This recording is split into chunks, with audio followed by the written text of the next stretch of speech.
qalbiin si kannee jira zakkiin jaalalaan qabamee fayyadu. Matiin jaalatti sun tujjaaraa miskiina guddaa xiqqaan jettu gaafa shabaabummaa dardara lafaa haatu irratti jaalalaan qabamtee ni beekta. Yoo qabamtee jiraatte jalqaba bara kami ati umrii meeqaa jaalalti qabda? Dhugaa jaalalaan qabamee ni beeka. Sigalee maaliif ilma namaati? Namni nama hin jaalannee fi namni hin jaalatamne namaa miti jettee. Nama namaa dhiisii beeyladaan ni jaalatamti. Yeroo duraatti kan keenyatti kanneen jaalalaanis qabamuu danda'ee jaalalaan illee irraana qaban Tole jaalala san keessatti jalqaba gaafa qabamtu sanii madaan onneen cabxeeti nama san addaan baate moo gaafiileen itti aantu wal duraa duuban zakkiin ammaan tanoo haadha manaa fuudhee jira. Yoo fuudhee tanuma jalqaba jaalalaan walirraa qabaman san fuudhee moo biraa fuudhee jetti akkamiin deebistu deebisaa kana? Amma fani nama maatii jaartii gaarii qaalii akkaan jaaladhu ilmaan sadii kanneen irraa horee qaba. Garuu kun akka gaafii keessa dubarratti wal qabsiisee guun deebisaa san si deebisu osoo isii wajjin wal hin jaalatin jaalala waliin bultii fi jaalala keessa waliin galiin dura nama siin jee kanaa wajjin jaalala wajjin isii duratti dabarsaa ture jechuudha. Namni sanillee nama Keeniyaa wajji turree. By the way, isii ammas laa jaaladhe kana durallee haadha manaatii yaa wajjin xiqqoorraa xiqqeenyarraa wajji guddannee wal beeknaa jechuu gabaabatti. Yeroo sanitti namoo isiinis heerumtee jirtii turte. Midhaanii fi bishaan namaa kanas bikkatti rabbii walitti fiduu fi yoo hanga manga wajji jiraatanis rabbumaa beekaa gatte. Waan yeroo sanitti jaalalleen qabaachuu ture isiin sanillee nama as dhuftee asitti maatii ijaartee jirti. Immoo yoo waan kana diteelii keessa akkasitti ibsee hagarii jaalalarraa waan hofaltanii hagariitis waan isin maraasisu hagariitis waan hedduu as keessatti namni gartee irraa hubachuu danda'a jeetii yaada. Immoo kanaaf amma yoo isin dubbadha kanaan jette yoo taate malee anamma as keessatti kana baaba kanaas dubbachuullee hin barbaadu gaafiidha. Gaafii kana ni deebistaa yoo feetes hin deebistu. Kana fakkaataa beekne. Galatoom jalqaba irratti haadha manaatiin qaba jettee jirta. Ijoollee irraa qabda maashaallah. Jalqaba irratti mee haadha manaatii wajjin akkamitti walitti dhufuu dandeessi? Siitu gaafii jaalalaa dhiyeesseef moo ishiitu siif dhiyeesse? Dhugaa dubbachuuf dhalaan beekne hagam feete yoo si jaalatteewu isiin baafattee hin dubbattu dhiirumaa gaafataani. Dhiirumaatu ammaas yoo isiilleen wal qalbistan bakka jarjaree deemee dubbisuu dhiiraa jechuudha. Anumaatitu isii wal baruu fi maaliif duraanis waan already wal beeynuuf daalaasiin jiraachuu ture. Isiin Atlaantaa ana dura dhuftee jirti. Atlaantaa Joorjiyaa jechuudha. Achittiin arkee yeroo sanitti bas isiinis maatii wajjin hin jirtu nama iddoo kophaati jechuudha. Waan duraanis xiqqeenyarraa wal beeynuuf baatii takka keessatti jaalalatee wal fuunee daalaas fideeni asitti ilmaa walirraa horree haganaas keenyee jechuudha. Maashaallah, maashaallah. Ammallee rabbiin biisinaa dheeressu dhumatti hojii sinaa jiraachisu.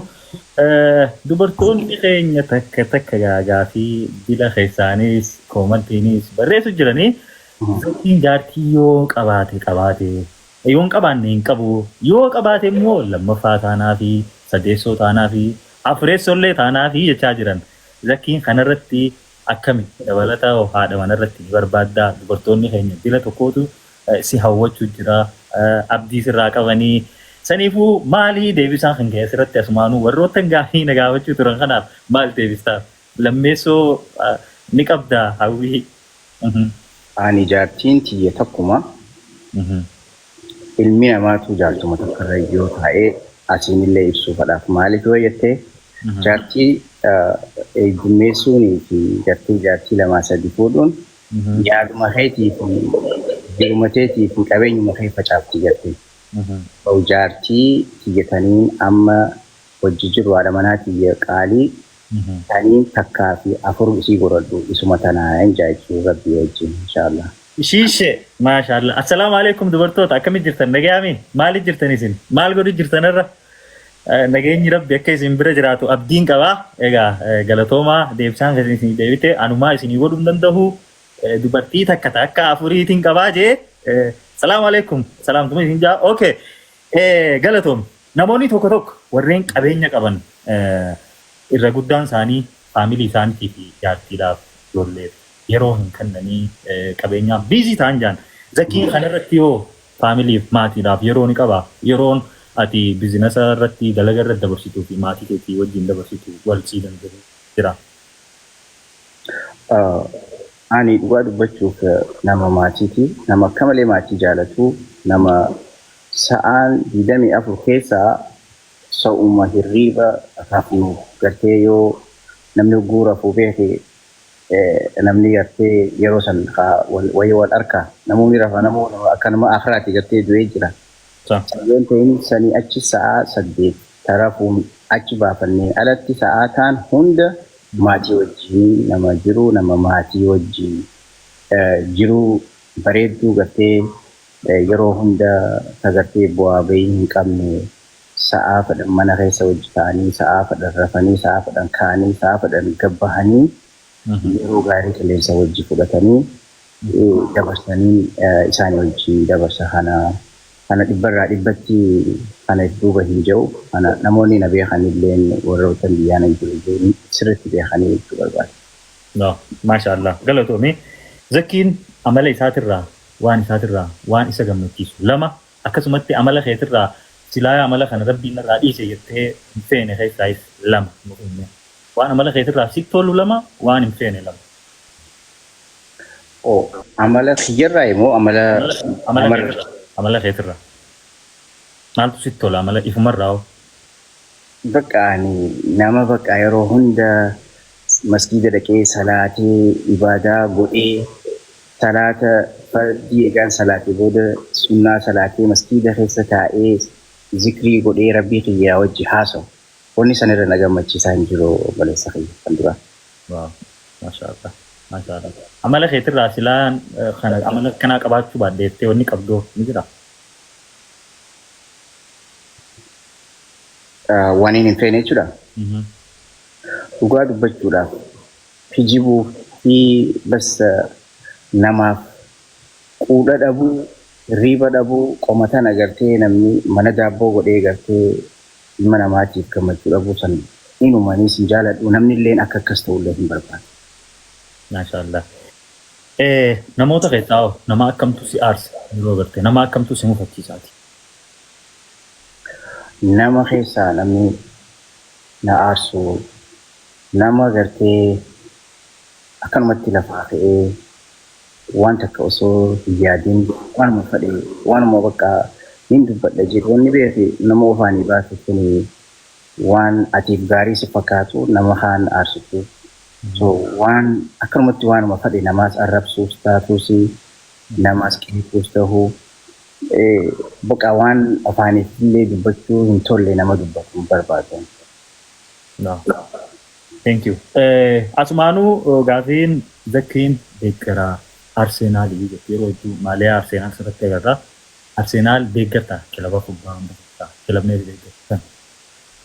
Akkuma nama dura jeetti ani deeggara Arsenaal osoo hin ta'in jeerzii maaliyaa isaaniitiin uffachuu barbaadan.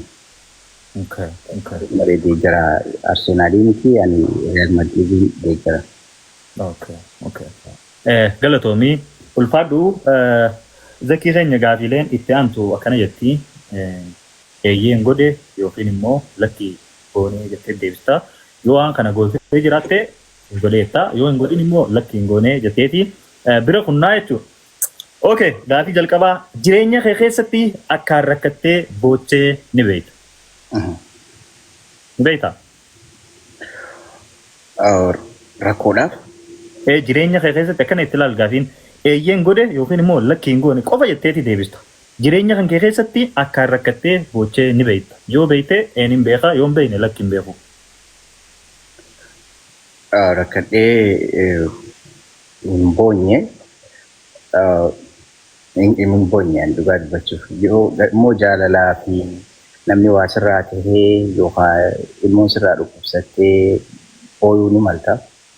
Waan biraatiif rakkoof jee hin booye illee hin booyilleedha. Thank you. Jireenyi sitti hedhaawee maaliifiin jiraadha jettee cinqamtee ni beekta? Lakki. Jaalalaan qabamtee boochee ni beekta? Jaalalaan boochuu akkasitti booyuun hin mala.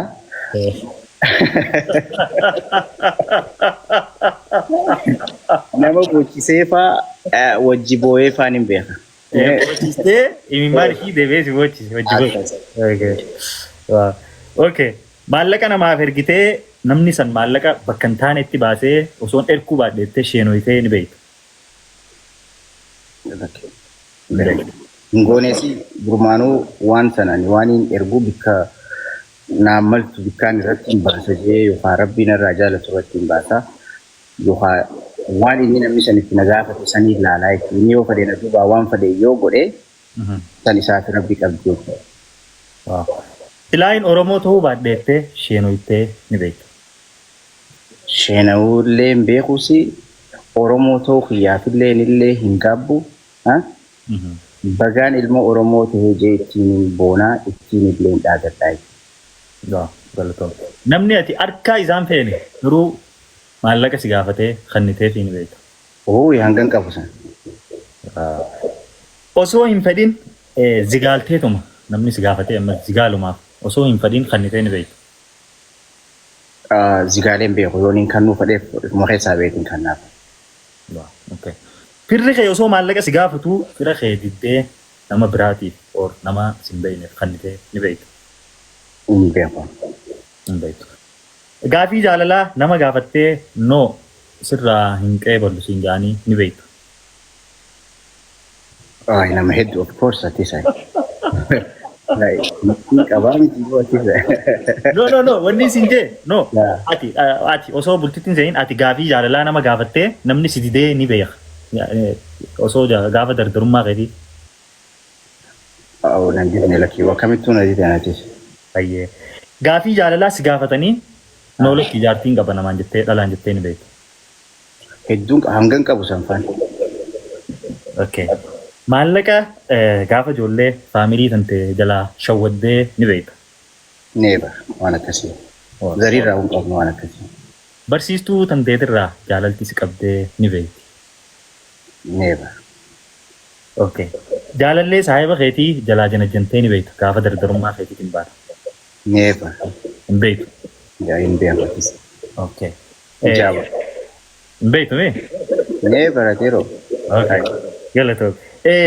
Namoonni tokko zarkii keenya yeroo hedduu wal bira qaban wanni kun wal faallaa ta'eetis namoonni garuu wal bira qaban irra guddaan namaa jaalalaa caala ja'a. Irra guddaan namaa maallaqaa caala ja'a.